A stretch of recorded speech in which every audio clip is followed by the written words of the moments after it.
spooky season has begun at the Retro Video Store.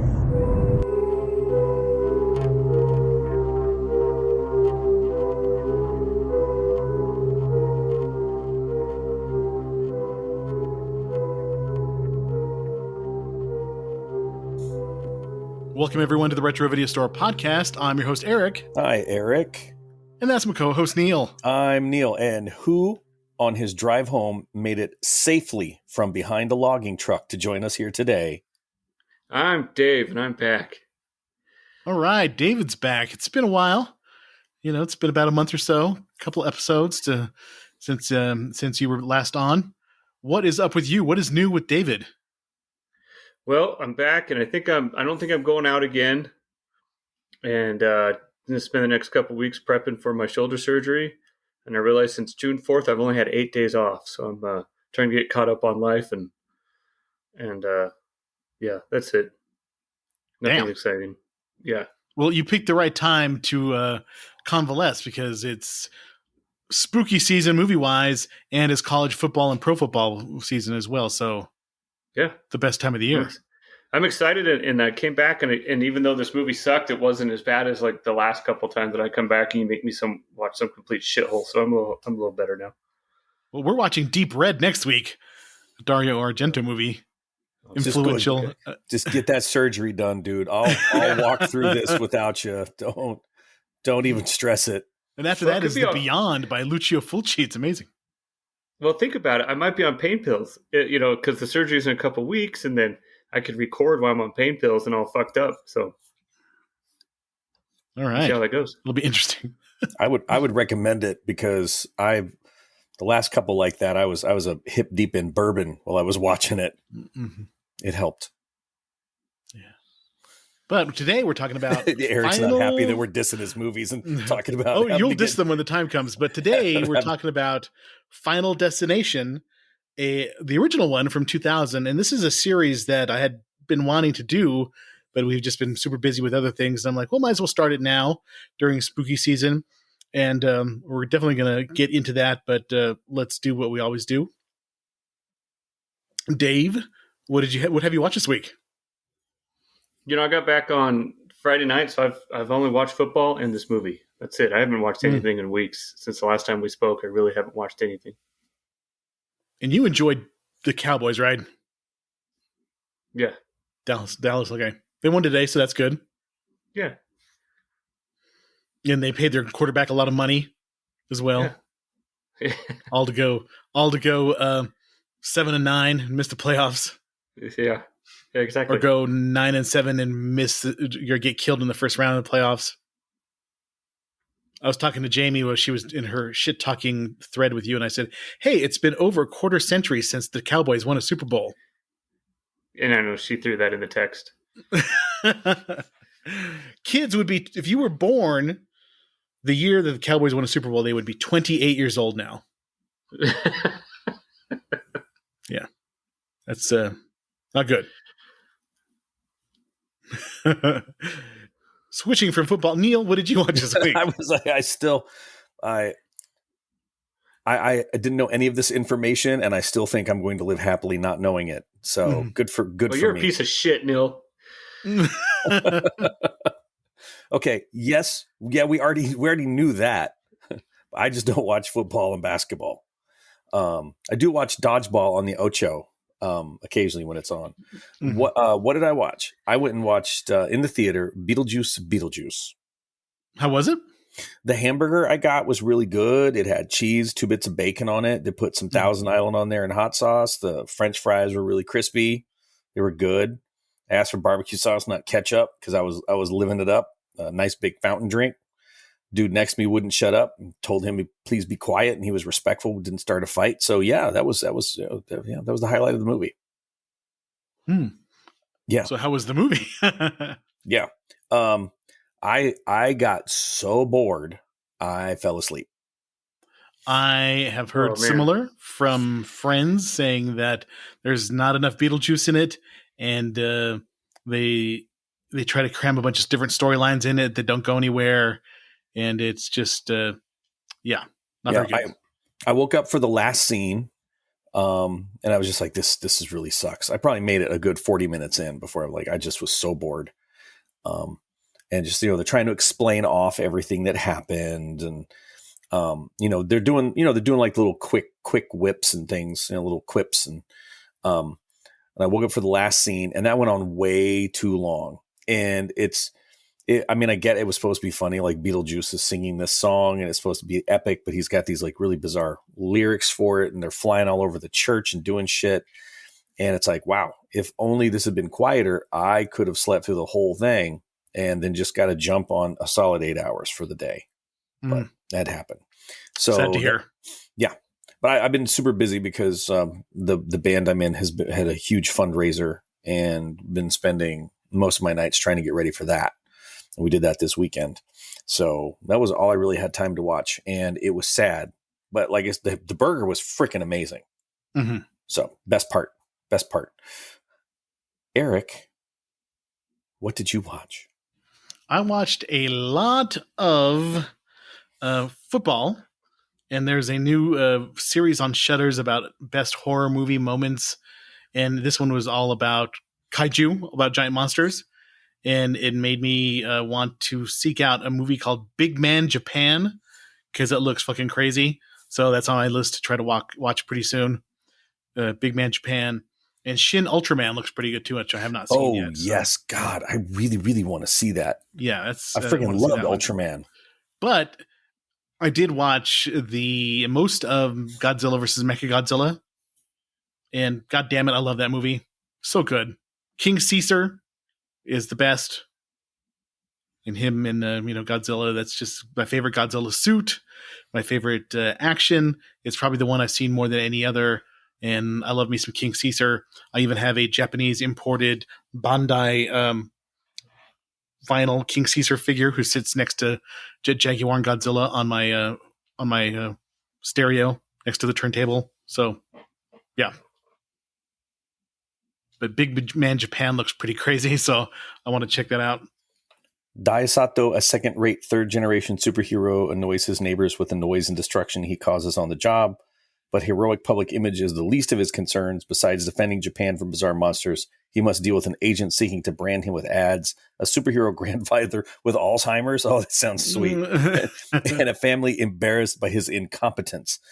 So I ran it through that app that the listener had for us, and it says that you can watch similar movies like this on Apple TV for free, but it is nowhere streaming, at least on any of the services that I have.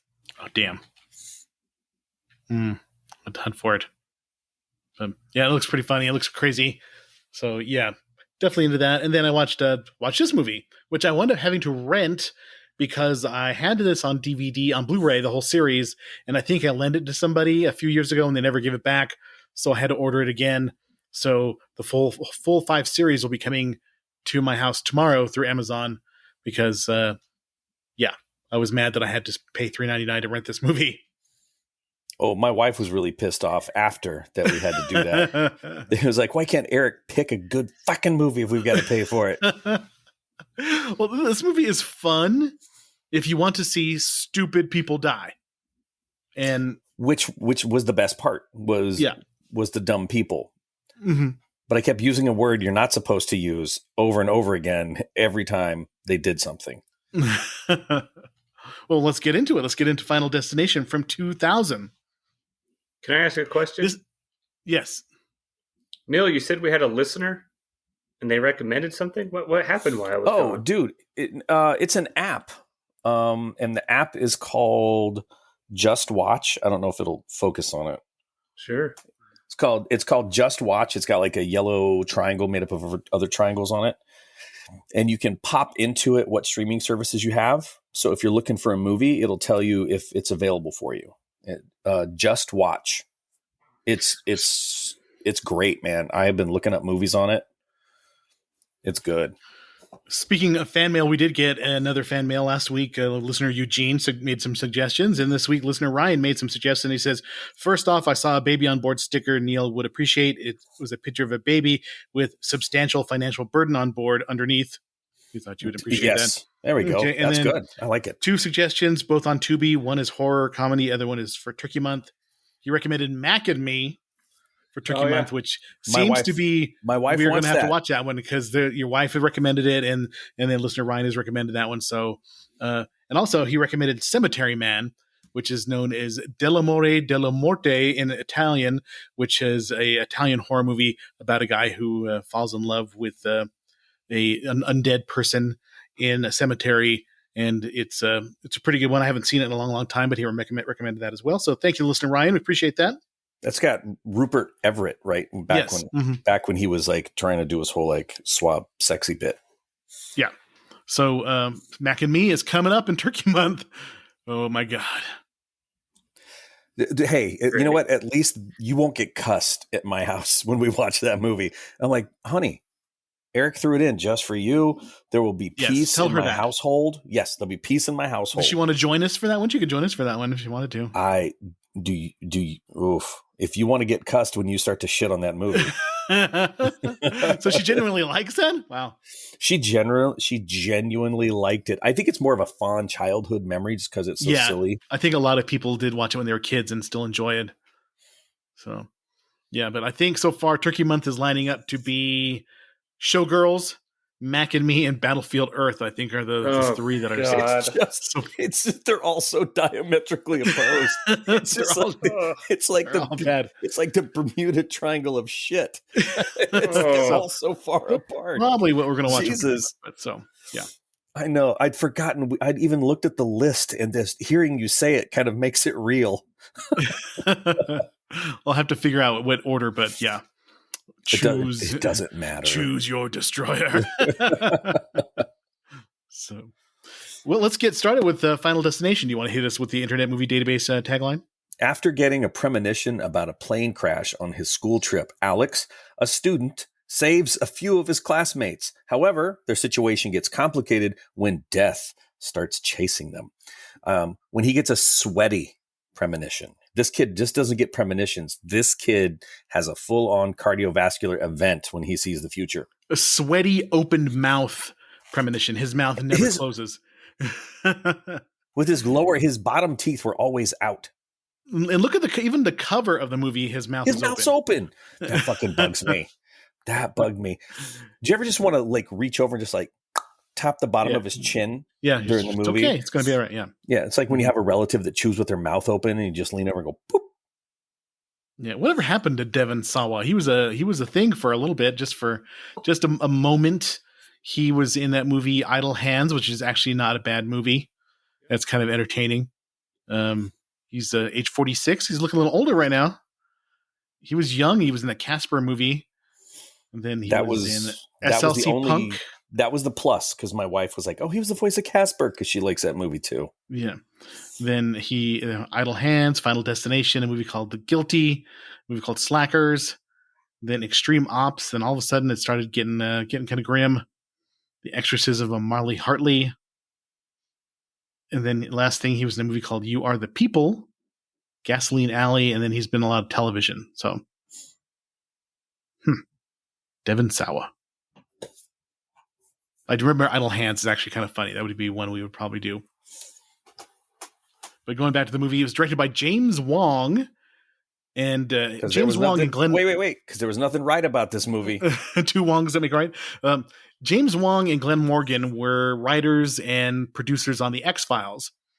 And Jeffrey Reddick was a writer for The X-Files. And this was started out as a spec script for an X-Files episode.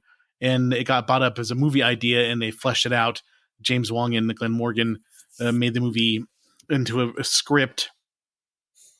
And James Wong is responsible for some really good X-Files episodes. He was in that movie, the one called Squeeze, which is the first of the Monster of the Week episodes. He did Beyond the Sea. And one of my favorite ones, and I don't know if I'm pronouncing that right, Die Hand, Die Verlitz. It was one of the episodes in the second season about these Satanists in a small town, and they were like a coven of witches of the teachers and stuff like that. That was one of my favorite ones because I just remember this girl started coughing up needles, and then it was like the satanic panic come to life. That's one of my favorite episodes. And they also was responsible for that movie, for the episode Home, where that redneck family had their mom, amputated legs and arms underneath her bed, and they would just have mate with her, and she'd have babies and stuff like that. It was really weird. It was like shown once, and it was supposed to be too disturbing, and it was only it had a warning. It was only on once for like a long time, and you barely see it in syndication. But there were some scary X-Files episodes. You want to know my favorite X-Files episode? Which one? I've never watched the X-Files. You never watched it? It's a good show. No. Yeah, it was a pretty good show. Back when I watched TV, like episodically, X-Files is one of the shows that I really enjoyed. Jamie really liked it too, and it was legitimately some scary stuff. But then they pushed the romance between Mulder and Scully too long, and then David Duchovny quit, and then they added what's his name, Jason Patrick, and it just went downhill. So stop watching. I think that's why I don't watch TV. Is a series inevitably go downhill if they last too long, and you just wind up getting disappointed. I've watched a couple good ones where they planned it out for an arc and then ended it. It's not just, it's like they had an idea of a story they want to tell, and then they're done. They quit. That's why I like British TV shows, because it's like 5 episodes and we're done. We got a story to tell. We're going to tell that story, and then we're done. There's no padded kind of filler episodes. So, What We Do in the Shadows final season's coming up, and if you haven't watched it yet, I tell you, man, it's right up your alley. It's freaking hilarious. I love the movie, just haven't watched the series yet, so I'll have to do that. So, started out as a spec script for the X-Files, and released 5 movies, 10 novels, and 2 6-episode comic books for the Final Destination franchise. How does this merit a novel? Apparently, it was a big thing when the movies came out. They did a novelization of like the first couple of movies, and then they started doing independent novels based on the franchise, and they were popular, and they continued to make them. And of course, there's a new one coming out, supposedly filming right now, but it's called Final Destination Bloodlines. And every time you add Bloodlines to your sequel, you know it's going to suck, because there's Hellraiser Bloodlines, and then there's another sequel with Bloodlines in it too. That I just think that's once you get there, that is like, and if you go into space, that's the other one. You go in space, or you title it Bloodlines. That's when you've reached the end there. But it is in production now. David is one loud ass typer. You can hear that? I totally hear that. Oh, man, I was just looking up. I was just you were raging, man. It was like a 1940s newsroom. With my two, Dateline, 1944. With my two fingers, how I type.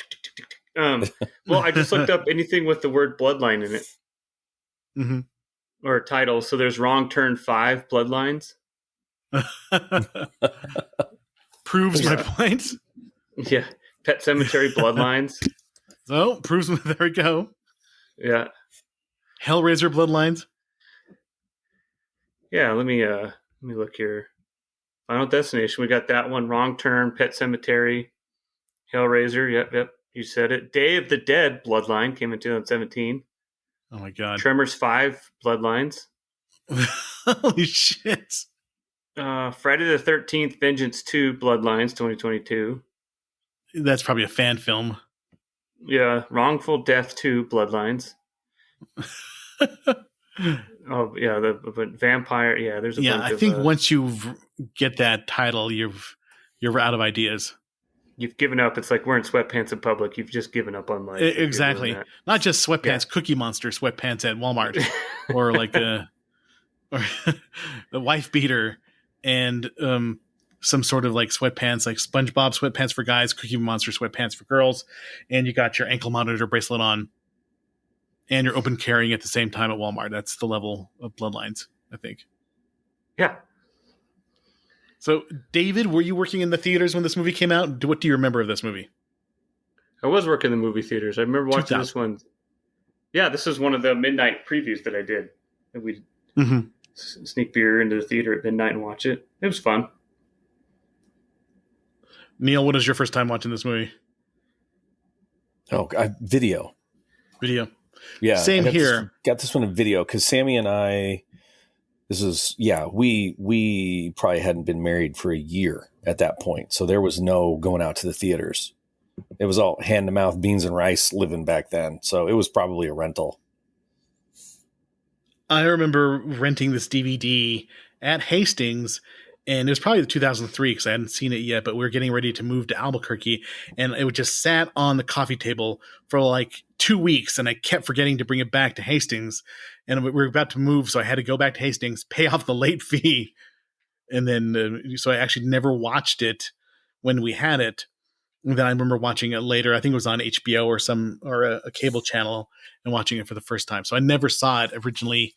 But then a few years ago, for some reason, I don't know if maybe it was during the pandemic or something, that Jamie and I just started watching them. Then we got hooked on them. So we watched all 5 in like a 2-week period. So I ordered the DVD originally. So we watched this one. We watched part 2, part 3, The Final Destination, and then Final Destination 5. And they all kind of mix together in your brain because it's just a series of people just getting killed in creative Rube Goldberg-esque ways.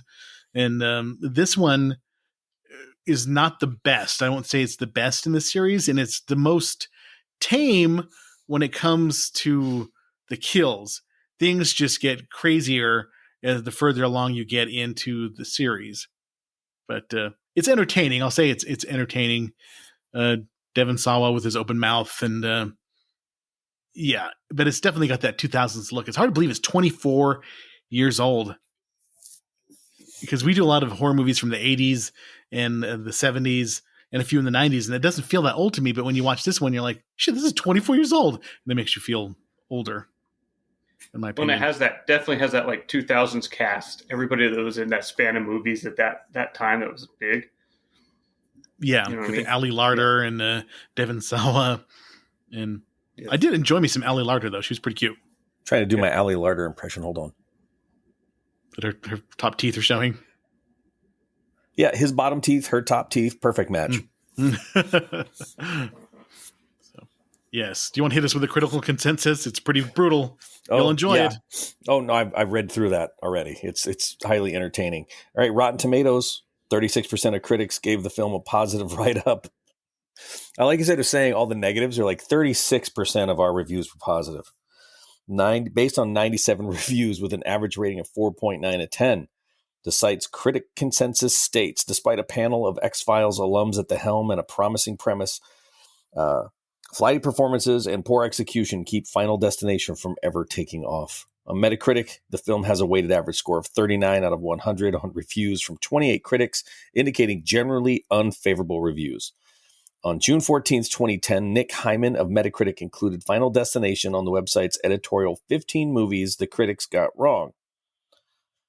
Nick Hyman was also on the top 10 list of critics that didn't know shit about this movie and think too much of it, noting that the elaborate suspense action set pieces for the first 2 films are more impressive than most. There's just a lot of moisture-driven deaths in this movie. Yeah. Far too many. Audiences polled by CinemaScore gave the film an average grade of B- on an A+ to F scale, once again proving that the average person talked to by CinemaScore is an idiot. On the negative side, Stephen Holden of the New York Times said that even by the crude standards of teenage horror, Final Destination is dramatically flat. Kevin Maynard of Mr. Showbiz described the film as crude and witless. Rita Kempley of the Washington Post wrote that your own Final Destination just might be the box office to demand your money back. Fucking genius. Zing. Sick burn. Sick burn. She wasn't even trying to do the clever double entendre. She just went go Rita get your money Kempley. back. Woo. Guns a-blazing. Oh, sticking in the knife and twisting all at the same time. Jay Carr of the Boston Globe commented that starts by cheating death and ends by cheating us. Lisa Alspector of the Chicago Reader described the film as disturbing, if less sophisticated than the best science fiction horror TV. Luke Thompson of the Dallas Observer found it a waste of a decent premise. Ernest Hardy of LA Weekly said that the film fails because it takes itself both too seriously and not seriously enough. I dare say he thinks the movie insists upon itself.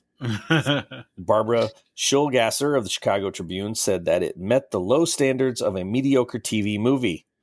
Walter Adagio of the San Francisco Examiner thought it was stupid, silly, and gory. The film gathered positive reviews from several top critics. Are you shocked by who? I'm not. Roger Ebert of the Chicago Sun-Times enjoyed the film and gave it 3 out of 4 stars, stating that Final Destination will no doubt be a hit and inspire the obligatory sequels. Like the original Scream, this movie is too good to be the end of the road. I have visions of my own. He also pointed out the similarities between the circumstances of the plane crash depicted in the movie and the real-life crash of TWA Flight 800 in 1996, traveling from New York to Paris and carrying students, which he described as being in the worst possible taste. Miklas, really, when can't you make fun of dead kids? Jesus Christ, this is America. Mick LaSalle of the San Francisco Chronicle praised the film, saying it was playful and energized enough to keep an audience guessing. Also to be noted, Nick LaSalle was high when he watched the movie. Joe Layden of Variety praised the film, saying it generates a respectable amount of suspense and takes a few unexpected turns if you have never seen a movie before, while covering familiar territory, while Kevin Thomas of the Los Angeles Times said it was a terrific theatrical feature debut for television veterans Glenn Morgan and James Wong. Chris Kaltenbach of the Baltimore Sun found the film fitfully thrilling. Maitland McDonough of TV Guide, your name's Maitland. You have no right to say anything to anyone. Called the film serviceable enough if you come to it with sufficiently modest expectations. That's such a terrible review. Terrible review if you really tried hard for something, like if you're trying to make a piece of music like that. It's serviceable if you're not too hard on yourself for something. Yeah. If you're Thanks not picky. a lot for that. Mm-hmm. Well, it's like eating at McDonald's. As long as you're not expecting a whole lot and you're really hungry, you'll be happy with what you get. Marjorie Baumgarten of the Austin Chronicle stated the film was flawed but often entertaining teen horror flick. Despite the film's generally mixed reception, critics praised Sawa's performance as Alex. Okay. David Nussar of Real Film Reviews remarked Sawa's personable turn as the hero is matched by a uniform, effective supporting cast rife with familiar faces. Sean William Scott, Brendan Fair, Tony Todd, etc. While Layden stated that Sawa is credible as the second-sighted Alex, unlike many other actors cast teen protagonists, he actually looks like he might still be attending high school. But the supporting players are an uneven bunch. LaSalle praised Sawa and Ali Larter's pairing, saying that Larter and Sawa, who becomes more scruffy and wild-eyed as the film progresses, make an appealing pair. I want the FBI to take a look at that guy's fucking laptop. So this shows to me that horror fans in general love horror movies, and even if they suck, they're going to be like, I'll watch another one. And that's kind of like me. This one's not great, but if you give me another one, I'll watch it. I'll watch it. And then surprisingly, the second one turns out to be better. And the secrets to the sequel is that you make everybody a little bit more of an asshole. Always. In each of the movies. Yes. That way you want to see them die more, right? Helicopter. Can't hear it. Really? Yeah. No.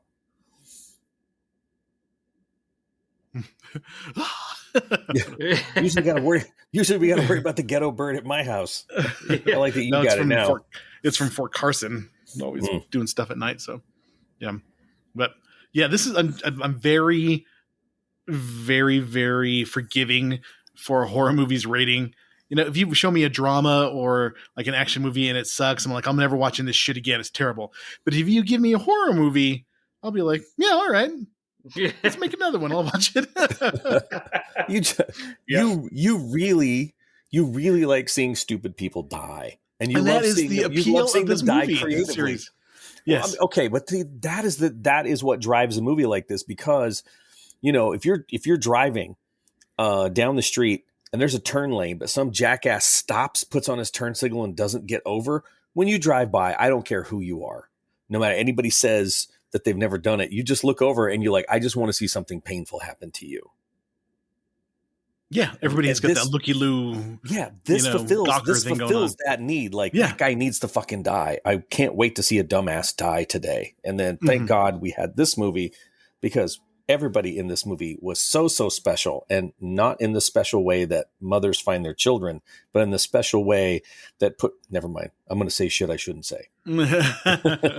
So, yes, let's go back a little bit. It was released way back March 17th of 2000, $23 million budget and $123 million at the box office. So it made a lot of money and continues to make money. The second one didn't make as much as the first, but then the third, fourth, and fifth made a lot more money as the series progressed. I think people knew what they were getting into and just they're like, shit, let's go see some stupid people die. And then let's go watch these. If you are a horror nerd, you will notice that a lot of the characters have last names of horror directors. Billy Hitchcock, played by Stifler. Sean William Scott is named after Alfred Hitchcock. The Browning family is named after Todd Browning. Larry Murnau is F.W. Murnau. Val Lewton, obviously, is to the director Val Lewton. So there's a bunch of horror movie Easter eggs in the movie. Of course, Devon Sawa as Alex. Ali Larder as Clear Rivers, who shows up in part 2. I thought I was hearing that wrong. I turned on closed captions because Clear, what kind of hippie bullshit is that? You named your kid Clear, or maybe it's just an ode to how you got pregnant and you didn't want to call her Everclear. Yeah, Clear Rivers. Kerr Smith is the dickhead Carter, and everybody calls him a dick at least once. You're a dick, man. Because he is a dick. He will hence be known in the compound as Cloudy Night, next to Clear Rivers. Daniel Roebuck is in this as Agent Wayne and Agent Shrek. And this came out before Shrek, the animated movie, because his name was named after Max Shrek from Nosferatu. But now it seems more funny because, this is Agent Shrek, and you expect him to be like a big green guy with an Irish accent. Yeah. Sean William Scott is really not his Sean William Scott that you expect. He's really, they didn't really let him be his full Stifler self in this movie. But did you notice how big his jorts were when he was at the airport? Yeah, they were huge. It's the biggest jean shorts I've ever seen on a white man. Well, it looked like maybe the person who's doing wardrobe raided Kevin Smith's closet and said, "Buddy, just strap this on and you'll be fine." Huge jean shorts and a hockey jersey, you'll be fine. Yeah, that was some major jorts that went above, way below the knee. They looked like they were jeans, like the Jean Co. Those big old jeans that the kids used to wear back in the day. Mm-hmm. About this time, back in the 2000s. His character, I genuinely felt bad for because he kept getting shit on. He got shoved off the plane, not his fault. He almost gets tagged by cars a couple times, and he's just like, "Hey, what's going on, guys? Like, hey, I wasn't part of this. Can I please get back on the plane? I would like to go to France. I didn't do anything wrong." So it's New Line Cinema, the house that Freddie built. So, you see that logo, you automatically think of A Nightmare on Elm Street, or at least in my mind I do. You know that Alec is a douche, even though he's our main character, because he's got a Buck Cherry poster. Yeah. An obnoxious group from the early 2000s. Famous for that song, Crazy Bitch. And if you know a lady who identifies that song, run away. Run away. You're a crazy bitch, but it feels so good. I'm on top of it. It's almost like poetry. Yeah. Really. There's a lot of subtext that you're leaving out from the Buck Cherry. Yeah, but if your girlfriend associates with that song, just remember she has her probation officer visit tomorrow. Make sure to remind her to make sure that her ankle monitor is still on the way it's supposed to be, and she's got to pick up the fake urine from her sister at the house before her piss test. Yeah, Buck Cherry. Not just probably would sell out the Farmington Civic Center if they played there. They'll open for Creed. Yeah. I'm going to go on the side. Do you know who Trailer Trash Tammy is? Trailer Trash Tammy? Yeah, she has a lot of Instagram videos and YouTube videos, and she's actually an actress, but she plays this role of Trailer Trash Tammy. Okay. And I got you. And this guy named Jeremiah Watkins, who's also he's always on Adam Ray's Dr. Phil show as the guest. He's always the strung out guest, whatever. He's also on the show, and there's another actress, Libby something. She plays Crystal, and I've been watching their podcast lately, and they crack me up so much because they so believably play these trailer trash type people, and they just cracking up a lot. That's a Buck Cherry aside and Creed aside, but they crack me up very much because she does these mukbang videos in her truck where she's like eating fast food, and it's just they're hilarious. But going back to the movie, this is pre 9/11 air travel, where they get to the gate nice and easy. They don't have to get nobody's yelling at them to put their stuff in a plastic bin. And you don't feel that anxiety for like 4 minutes where you're like, put your take your laptop out of the bag, take your laptop out of the bag, and they're yelling at you, and you're like, oh my God. And the DIA, if you're at Denver International Airport, they have these dogs come and walk by you, and even though you know for certain you have nothing on you, that you still in the back of your mind wonder, hope I don't have a pound of weed on me, even though you know you don't. Just stick a bag of herbal tea next to your taint and then just let the good times roll. Yeah, so scary stuff. Pre 9/11 I travel. Neil sent a message about the amount of dumps that people take in this movie. And you're a great friend, Neil, and also David, but I don't think I could tandem poop at a public restroom with you. Yeah. Just sitting there. There's a lot wrong with this kid. There's a lot wrong with this kid's character. And first it's the tandem pooping, and then it's just casually in his room. I'm stressed out. I think I'm just going to pick up a penthouse and just have a read. Yeah, just to read. What do the articles say? What is I don't know. But yeah, I just can't. I'm a shy pooper. I can't poop with anybody else around me, or I wouldn't be good in the Forest Service where you're David. I'm sure that doesn't bother you. Yeah, you just gotta go find a hole, go dig a hole somewhere behind a bush, and let her rip. Yep. We talked a lot about your pooping in the woods while you were gone. Oh, really? No, we talked about your fascination with it. Yeah. Dude, but that could work out really well though. The tandem shitting in the woods, because we could both dig a hole and then get toe to toe and grasp hands. Yeah, each other grab each other's hands. Yes, and then use that to balance ourselves. To balance each other out. Yeah. Like the ice skaters, Exactly. Work your core. Help a buddy. Have something to talk about. So like, hey, how do you like? Yeah, you like camping as much as I do. We joke about that one all the time. Just putting our stuff down and holding on to each other. Is joke the right word? That you just joke about it? Is there something you'd like to get off your chest? No, Poop. we don't actually do it.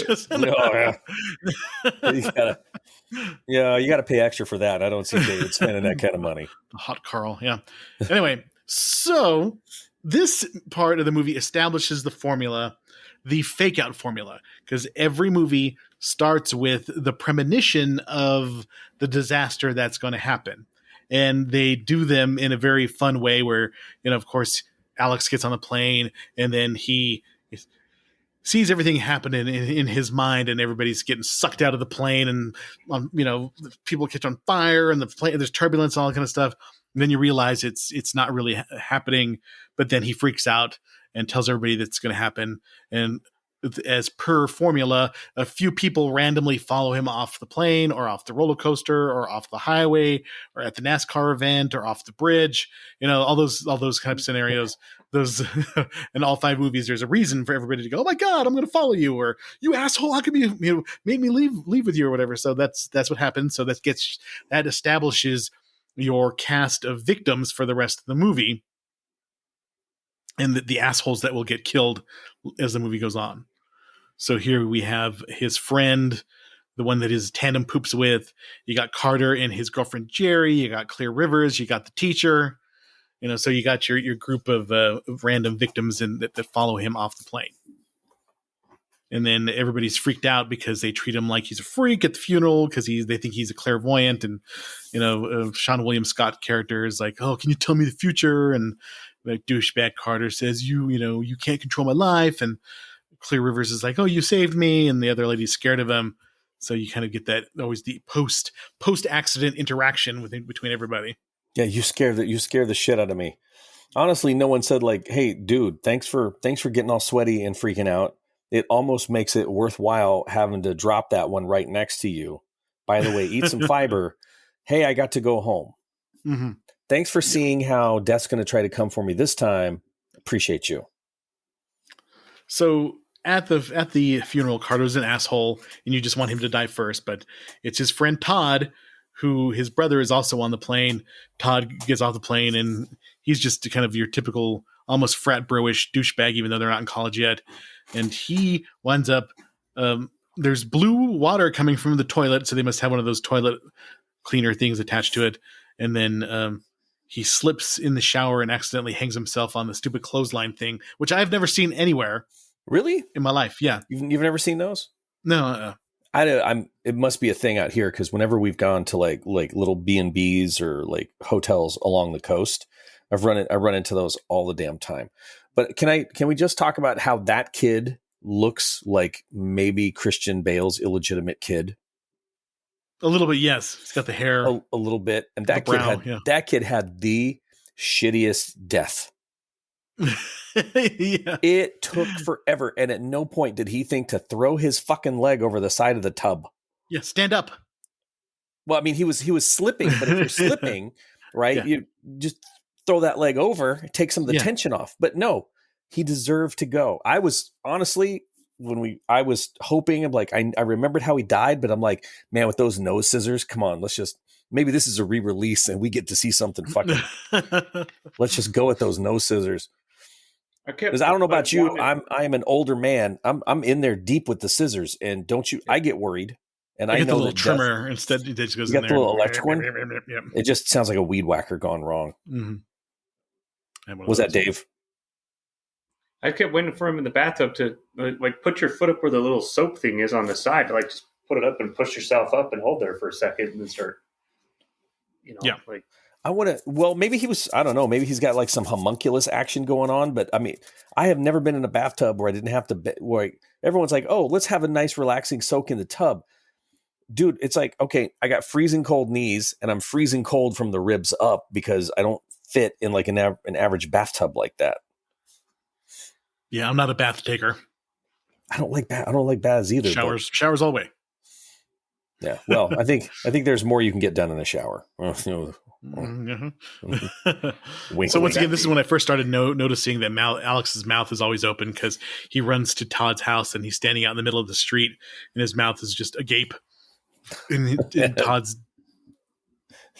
That annoyed me from the jump. So I guess we're. And Todd's parents are all pissed off at him because they think it's his problem or he caused the son to kill himself. Oh, but he threw it right back at his dad. I love that. He's like, well, maybe not. Maybe you're kind of fucked up. Yeah. So back into the 2000s, let's talk about Claire Rivers and her fashion choices with the low-rise jeans. I wish that trend would come back. That was a good trend. Yeah. And if you see Mary Elizabeth Winstead's character in Final Destination 3, she's wearing some epically low jeans, and you're wondering, like, how do they not fall off of her the entire movie? And I'm not a pervert for noticing because my wife noticed it. She's like, those jeans are so low. I'm like, they are, aren't they, honey? Don't say. Good for you for noticing that, honey. Who was it? Patrice O'Neill said had a thing like, there's a way to do that when you're with your lady and there's somebody else. They go, honey, look at that. She got half her breasts falling out of that top. Oh my God, that's disgusting. Why doesn't she should go do something about that. And then like coyly takes a sip of his drink. You know what? You're right, honey. She should take care of that. Mm-hmm. Ooh, gross. That's a good observation, honey. So they go to the visit to the morgue, which you had talked about. I don't know if you talked about on air, but it was on. No, not on air. Yeah. Yeah. Tony Todd shows up, and he's the ominous, very unprofessional mortician who's just like, doing procedures and stuff right in front of these two people. So yeah, they're not freaked out that they broke into there, that they see their friend dead with obvious ligature marks around his neck, with a big freaking metal thing stuck in there. They're not freaked out about that. They're not like, okay, we just had this tragedy.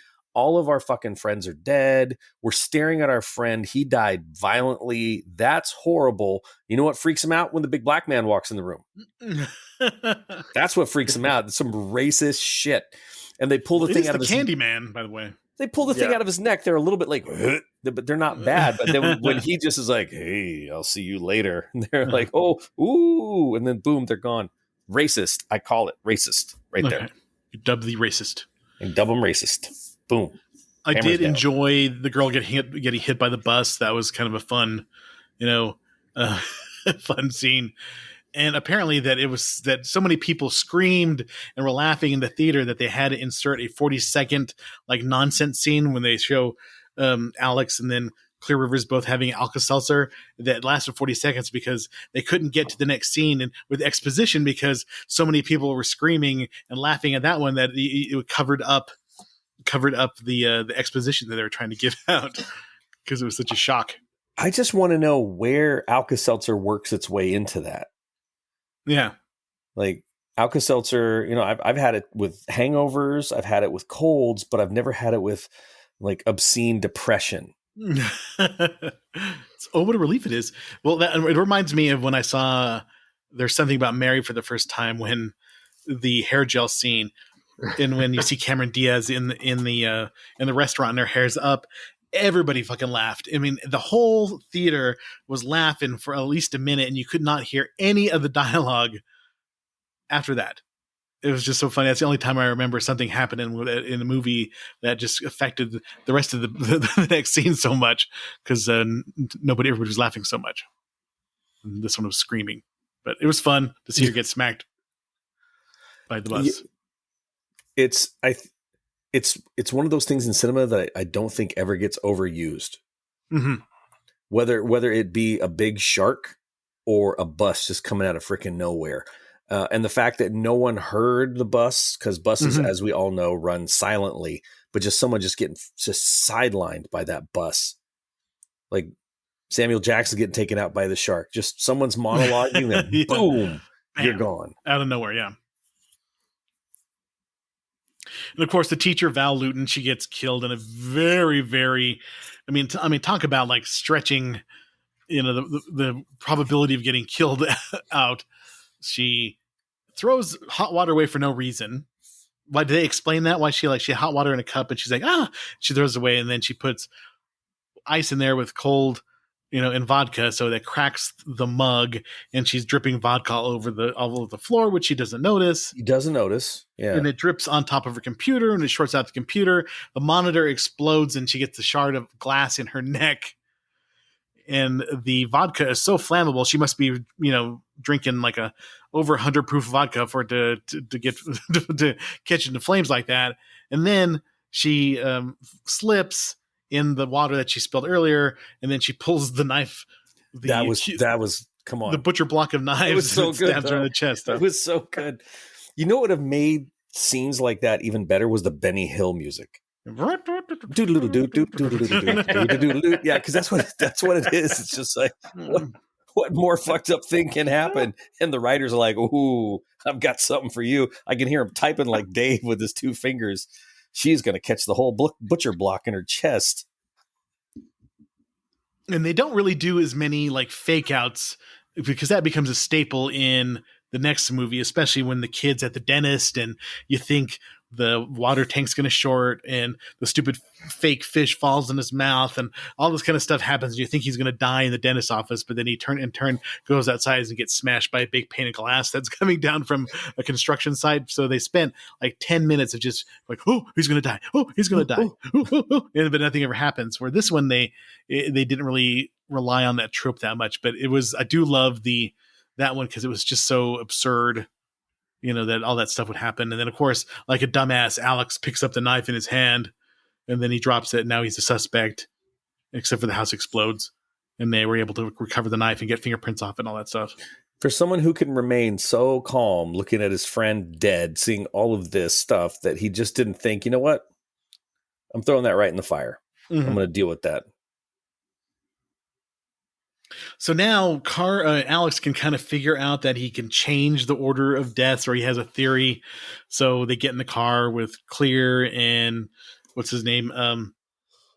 Billy and Carter, and they go driving around, and Carter's driving like an asshole, and he almost dies on the train tracks. But Alex figures out that he can foresee that the seat belt is going to break, and he pulls him and saves him from dying. And then out of nowhere, partial decap Billy with the debris from that he gets hit by the train was pretty funny. Yeah. Like the whole top 2/3 of his head and get cut off. I had forgotten about that, and that was highly entertaining when it happened. I do. That's one thing that I think is the highlight of the movie is just the gore. The gore is the highlight to me, and they keep getting gorier as the movies go on, which I think is a nice touch. Don't wimp out and go PG-13 on us. Let's see some people, and the boob quotient gets bigger in the ensuing movies as well. So they really kind of decided to go for it in the next couple of movies. What I don't get is when Alex decides to go to Clear's cabin, how any of the stuff that he's doing is going to prevent him from dying, like eating cat food or eating whatever food out of a can and stuff like that. How's that going to prevent you from dying? I don't understand that. Well, okay, so that looked like, and I don't remember the brand, but it had the little. Remember, it was like deviled ham, potted meat, whatever. It was called deviled ham. It had a little picture of a devil on the side. Yeah. And that was because he wants to die from his sodium intake. That brings me to all that stuff we used to eat as kids. We used to eat corned beef hash, Spam, Vienna sausages, and like deviled ham as kids. And I would not touch that now. I can't imagine eating Vienna sausages. And we loved them as kids. We thought they were good. I'm just like, why did we eat those? They're disgusting. Vienna sausages and Ritz crackers. Yeah. Just get down on that. Although I did have Hawaiian last night, and there was a ton of Spam musubi. So I did. Well, if they cook it right, it's okay. You got to get it crispy. Yeah, crispy. You got to cook it crispy in order to make Spam tolerable. But I remember eating just not even cooking Spam, just slicing and putting it on bread with like mayonnaise. Ugh. What was wrong with us? What was with our taste buds back then? The same reason we're dealing with blood pressure issues now. That's true. Yeah, definitely. It's like sodium. I like do you like sodium? I like sodium as well. Give me all your sodium. Well, think about the other stuff we used to eat. Remember, I used to love bologna. Oscar Mayer bologna was perfectly fine. But then there was like fucking olive loaf and pimento loaf. They had like the little slices, had little slices, pieces of, olives in it and other stuff. Ugh. Disgusting. Dude, fried bologna. Yes, that was the bomb. Fried bologna. Can I tell you what my grandma used to do to it? Do you really want to take this over the top? Uh-huh.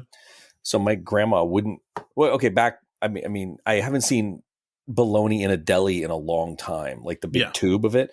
My grandma would buy the tube of it and then take the wrapper off the outside, and then she would coat it in mustard and then pack brown sugar around it, and and then bake it, and then slice that up and serve that on sandwiches with like tomato and lettuce and mayo. Actually sounds pretty good. It's so fucking good, but so bad for you. Yeah. I remember the deli bologna had the red ring of like the ring around it you'd have to pull off in before you ate it. And then you had to run it through your teeth to get the bologna off. Yeah, exactly. Yeah. My mind to your mind.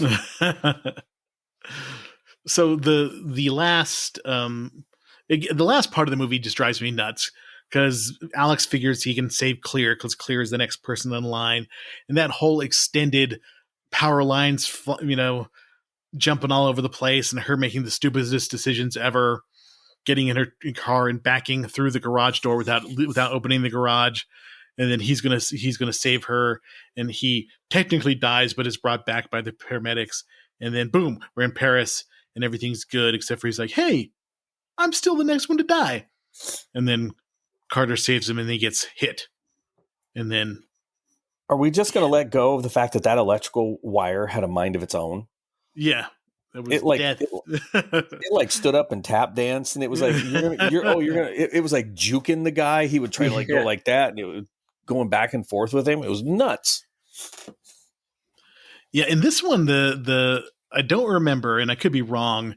In the sequels, they don't have as much of like the clouds or the apparition of death going on. So like the wind is always blowing and shit like that. But I don't really, don't think is death as much of a presence as is in this one.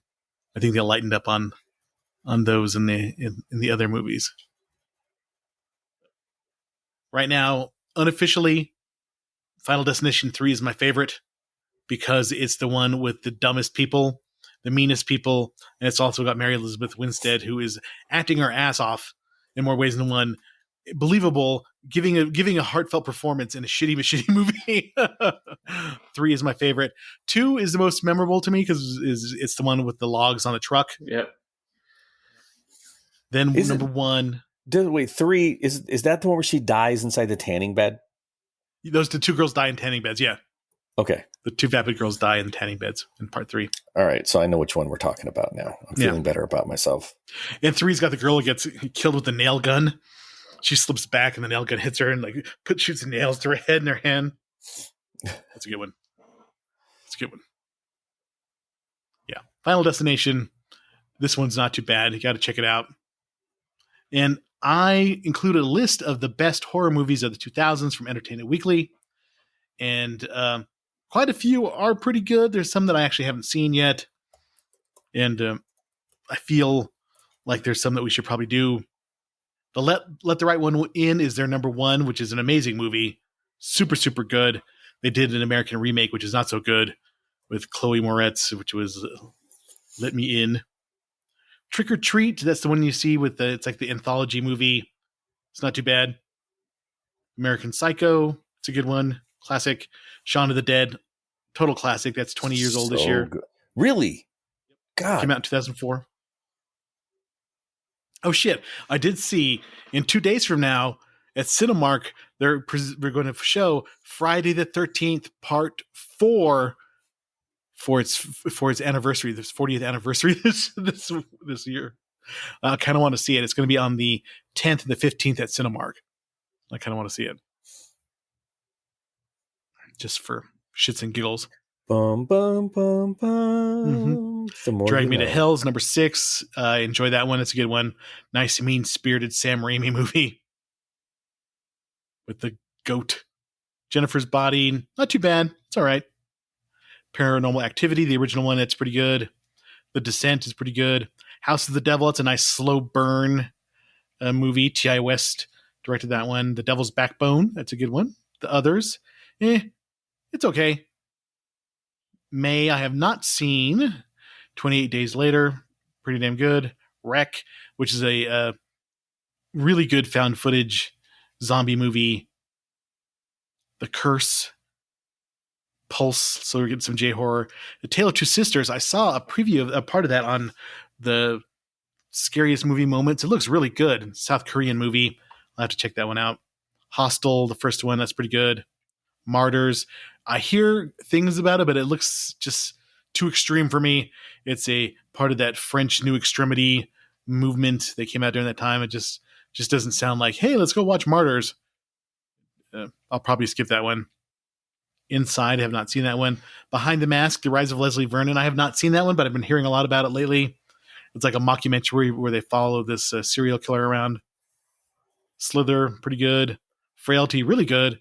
and Pontypool, which is a very unusual kind of like a theater-like experience, zombie movie. Like people are in this recording studio and everybody around them are turning into zombies and they're hearing it through recordings and stuff like that. Pretty good. Can I just go on record for saying that I did waste money to go see the others, and someone should be punished for making that movie. Because they were the dead ones. They were the ghosts. God. What? What? Yeah. But spooky season is upon us, people. Thanks for listening to the Dead Zone. I think we got a new listener, so we can go from 4 to 5 because somebody, for some reason, downloaded like every episode the other day, like all 200 episodes. I don't know. He might start listening and then we'll be back down to 4. I told Jamie, he's like, it's probably somebody who's just trying to learn English. That's what she says all the time. Makes me feel good.